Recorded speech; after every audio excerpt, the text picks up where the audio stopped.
I'm talking about. You know what I'm talking about, man. You know what? I dare you to sit up there and say, explain. You know what I'm talking about, man. He's fighting people. You know we've been fighting 400 and still fighting to this day. To this day. To this day.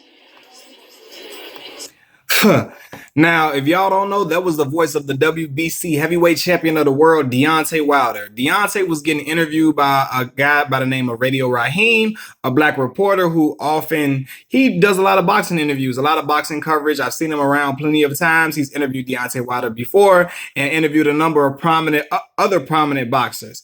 See, the problem that Deontay had with Radio Raheem at this point, I don't think Radio Raheem was coming from a place of malice or from a place of trying to start drama or try to start confusion at all. I think he was coming from the angle of a reporter. Now, for those who don't know in the profession, that reporters must be biased. They can't come out and say certain things in a way to make it seem like they're all on the side of one fighter. So he came out and said, he didn't say my people, he said your people, and was trying to get Deontay to expound upon what he was saying. But Deontay snapped because, first of all, when he said your people, that triggered him. That triggered him to say, hold on, wait a second. What you talking about? This your people too. Second of all, Deontay is pissed. I told y'all the last video I made concerning Deontay Wilder, he's pissed at the disrespect.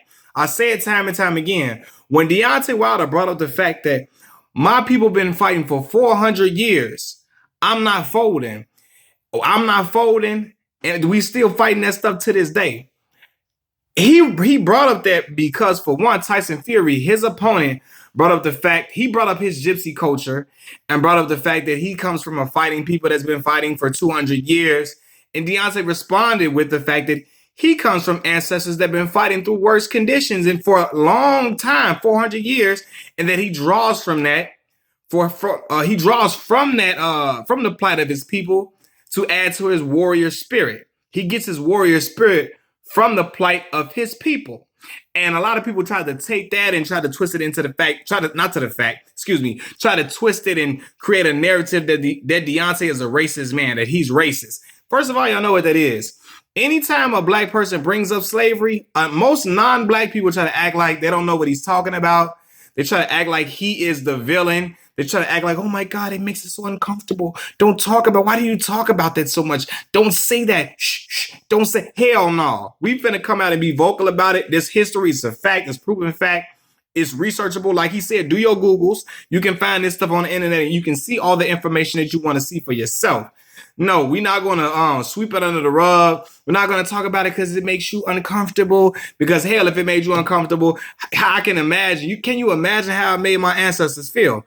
But for one, they're trying to flip this and call Deontay such a racist and he's race baiting. I told y'all, race baiting was a term created by people who get mad at the people who are being oppressed for speaking out about the racism that they benefit from.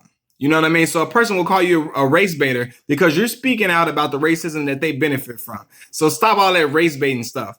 And I found it quite funny how people are trying to call Deontay a racist. And every video that I see concerning Deontay on YouTube, every video, every Instagram video that's on a boxing channel that's not, even on Deontay page, I see people talking about the way that he talks because he has a Southern drawl, because he's not as articulate as a Harvard scholar or as articulate as y'all want him to be. Y'all talking about him, calling him dumb, saying that you losing brain cells every time he talks. Y'all can't fool me. It's a lot of racial undertones in that. There's a lot of racial undertones in there, or overtones, if you want to say. It's a lot of racial overtones in that type of stuff. I'm hearing it all the time. Like when you're talking about this young man who's coming from Tuscaloosa, Alabama, a place that is like educationally neglected, he's not going to talk like a Harvard scholar, but you're trying to nitpick and find anything to talk about him and bring him down. And when you talk about the way that a black man talks like that, I'm knowing where that's coming from. It's coming from a place of malice, from disdain, and from racist rhetoric. I've heard that before. Oh, the same thing they did with Derrick Rose. Oh, he dumb. He can't talk, can't articulate himself. What the hell? What do they got to do with the passion that he's speaking about or speaking with? What does that got to do with that? You know what I mean? But you're trying to find anything to try to tear him down in any instance. He don't talk the way you want him to talk, so you trying to bring him down. Then I see people all in the comments calling him an ape or gorilla. Y'all tell me what the hell that is. That ain't even on undertones. That's flat out racist dialogue. Flat out racism, calling him a gorilla and an ape. All this type of stuff. Like, get up out of here, man. Talking about the way he talking. He dumb. He stupid. And you losing brain cells when you hear him talk. What? Come on, for real? For real? Excuse my language. What type of bullshit is that? For real? Like, I know what it is. This is the heavyweight champion of the world. The American heavyweight champion of the world. And you got people disrespecting him like he ain't shit. Like, he ain't been out here fighting.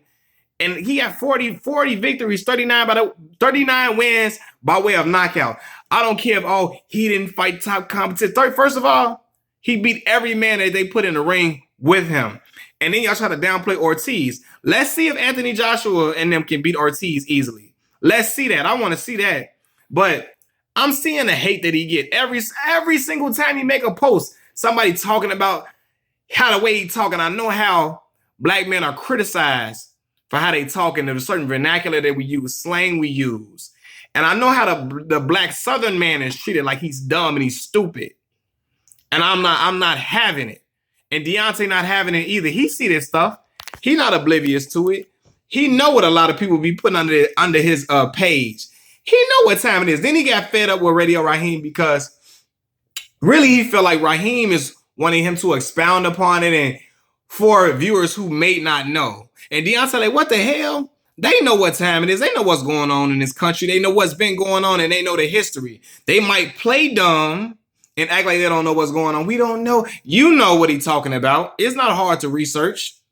It's not hard to research. Y'all took American history classes. Even if they didn't teach you in your history classes like they should have, you can read this information. It's public information and you know about it. So why the hell do I got to keep preaching to you about things that's already understood? Stuff that you got to know. I'm not going to come down and let me sit down and tell you guys everything, like especially something like this. Y'all know what he was referring to for 400 years. Y'all know what time it is. And then I see people talking about, here come this slavery bullshit. Slavery bullshit? Do people call the Holocaust bullshit?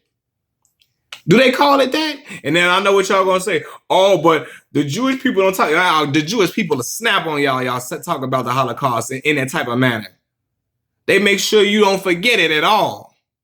Same way we make sure that people don't forget the 9/11 terrorist attacks.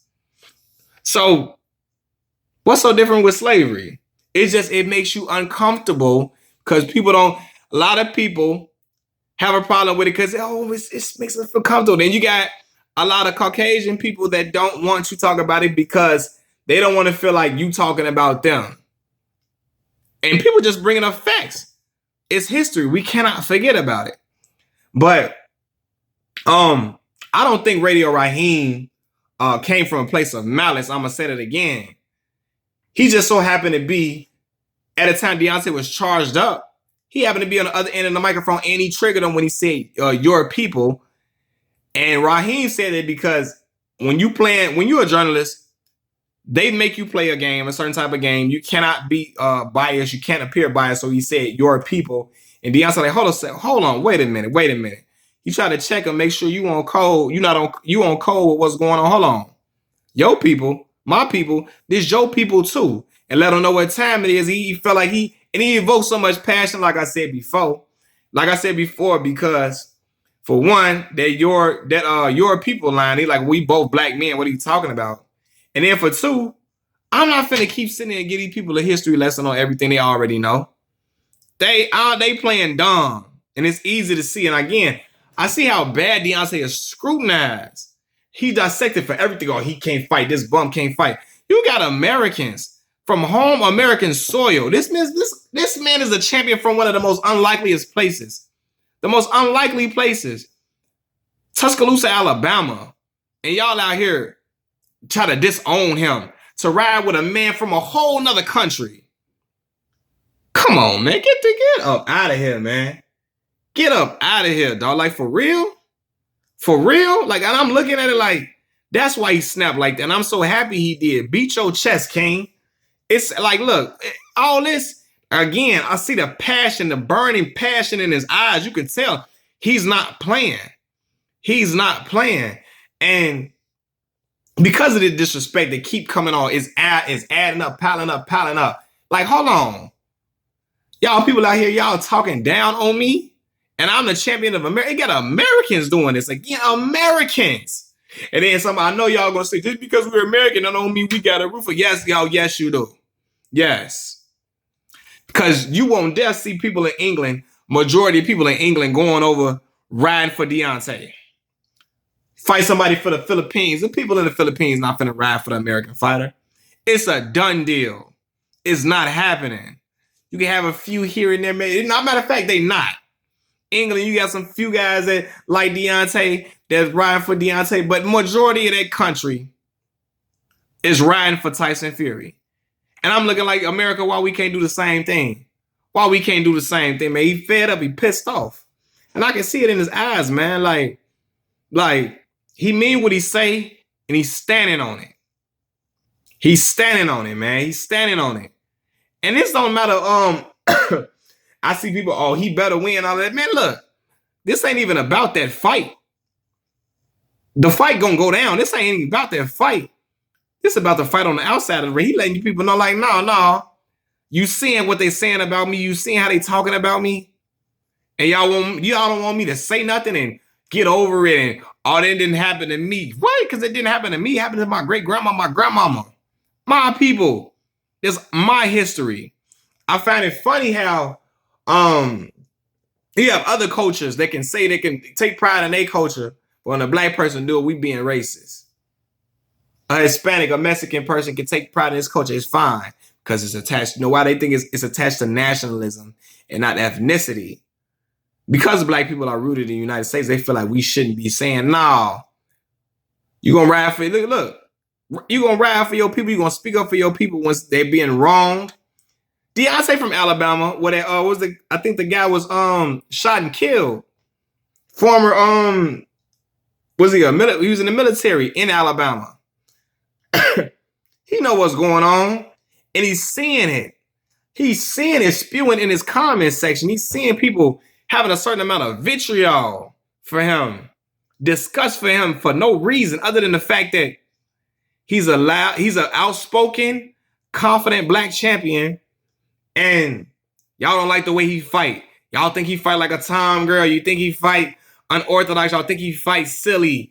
Y'all think he got chicken legs. Y'all think he just has no type of class when he fights. Y'all think he has no type of style, no type of skills. Again, I told y'all before, I seen a lot of dudes look excellent shadow boxing and got their head wrong, knocked out quick, or got a clinic beat on them all night by the dude that was unorthodox, the dude that you couldn't predict his style. He was quote unquote wild. I've seen it. I've seen it happen before, man. Like, for real. I've seen it. So miss me with all that. Y'all can miss me with that. Again, I'm so proud of Deontay, man. He made me feel proud, and it did something to me. I felt it all in my soul, in my chest. Like, I felt it all in me when he said that. I can look into his eyes and tell this ain't a game. He looked at him like, I'm telling you, you can see our ancestors or something through this man's eyes or something. Like, it was powerful. It was that emotion evoking. I see people saying, oh, Tyson in his head. Look how he's acting. He's acting like a petulant child. Now, let me tell y'all something about black people. No, not even just black people. Let me tell you something about warriors. They can snap. That don't mean you got into their head. That don't mean we letting our emotions get the best of us. That don't mean we weak. We taking note. We letting you know we know what's up. And we coming for whatever you got to bring. We coming for it. And then sometimes you just got to check people just to let them know. You know what I'm saying? Sometimes you can't be quiet, meek, and docile. Sometimes you got to check people and let them know what time it is. And that's exactly what he did. Again, no disrespect to Radio Raheem. They actually had a conversation. It was a much better conversation. They made up, chalked it up like 30, 45 minutes later. But that clip was very important for people to see. Because he telling y'all something. He telling y'all he knowing what's going on in the world. And he knowing what's going on amongst his people. And then it's proof in his comment section of videos is proof. You can see it all in there. All type of racist comments. He just like the rest of his people. All black people do this and complain, and all black people ain't nothing. And I see somebody saying, I've been fighting for 400 years, and somebody said, y'all been losing for 400 years too. You tell me what the hell that is. You tell me what that is. I seen a white guy say, y'all been losing for 400 years. Like he taunting them and saying, now what? So y'all, come on, bro. Come on. And this ain't about no race war or nothing. I love everybody. I ain't never been a dude that didn't like nobody because what they look like or the race they come from, or one person in the race wronged me. I'm never like that. But when right is right and wrong is wrong. I'm a black man in this country. I know what's going on. I see it. I've experienced certain things that I can talk about in other videos. But shout out to the American heavyweight champion of the world, Deontay Wilder, man. I love Deontay, man. I love the bronze bomber, man. He fights this Saturday, December 1st. Whoever is interested to see, check it out. But you got to clap for that brother, man. Man. I felt that in my soul and my spirit, man. I feel like somebody going to use that. Meek Mill or one of them going to use that on their next mixtape. That's going to be the intro to some track or mixtape coming soon. Like, that clip is too powerful. Too power evoking. I know people that don't even watch boxing, never even heard of Deontay, were posting it and feeling it because they see the passion in his eyes. They see the passion in him. This is a serious thing. This is not no game. This is not a game. This is not a game, man. Like this, all this racial prejudice, this bigotry, all that. Like, again, I know what it is. Attacking a black school system, talking about he's dumb. Made it seem like he's remedial. They do that all the time because he got a southern drawl. He's not as articulate as a Harvard scholar. So the hell what? So what? So what? Listen to what that man got to say. He got some powerful stuff to say, but y'all trying to dismiss him. It is, man, look, I'm done with this, man. I'm out like Deontay say. Peace.